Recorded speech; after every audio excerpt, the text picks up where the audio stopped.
And this is where some aspects of democracy, such as freedom of association and freedom of expression, are negatively used. Now, unless and until African governments address the deficiencies in democratic governance and deliver essential public services to their people, democracy will remain an aspiration never to be meaningfully realized. And let me be very clear here that I don't see an alternative to democracy as a prerequisite to achieve sustainable development and strong economic growth for our countries. For democracy is closely associated with peace, social stability, and rapid socioeconomic development. Excellencies and dear participants, those of us who believe in democracy as the most appropriate form of governance must proactively engage with our people towards shared ambition for an Africa with an entrenched and flourishing culture of human rights, democracy, gender equality, inclusion, and peace, and a continent where prosperity, security, and safety for all citizens will be a norm of life. We must build confident society that will enable participate in the management of public affairs as stipulated under Article 13 of the African Charter and democracy, elections, and governance. Excellencies, ladies and gentlemen, for democracy to be meaningful, it needs to translate into improved public services, should be a best proven means of enabling our people to mobilize, organize, and engage in the governance of their public life. And henceforth, in cognizant of the virtue of democracy, and in responding to the call by former President Dr. Kikwete on sustaining the hard-won gains on democracy in Tanzania, and in commemorating 30 years of the reintroduction of multi-party political system in our country, I launched 4R Agenda through the provision of lifelong learning, skills, and job creation.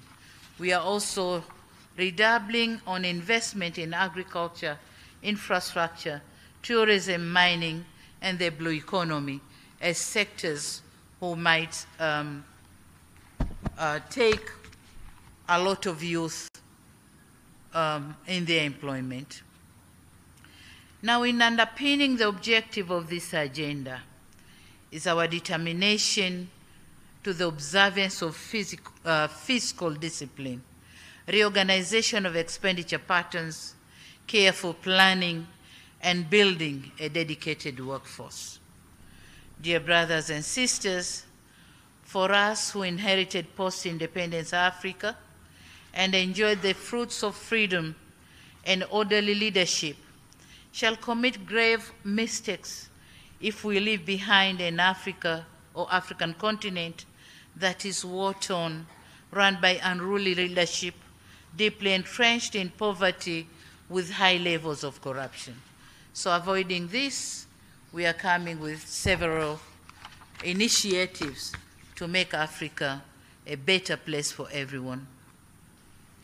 Excellencies, ladies and gentlemen, I'm aware that we'll be spending the next 2 days engaging with some of the experts on the subject of democratic governance, led by the co-host, the Institute of Security Studies, the Center for Strategic Litigation, MS Training Center for Development Cooperation, Akina Mama wa Africa, including myself, International Commission for Jurists, Afrobarometer, the Africa Leadership Center, and the Mo Ibrahim Foundation. The Mo Ibrahim, are they here? Okay. I applaud the collaborative efforts And it is for this reason that I wish to commend you for taking this initiative, and so wish to pledge my own and my government's support to this important cause.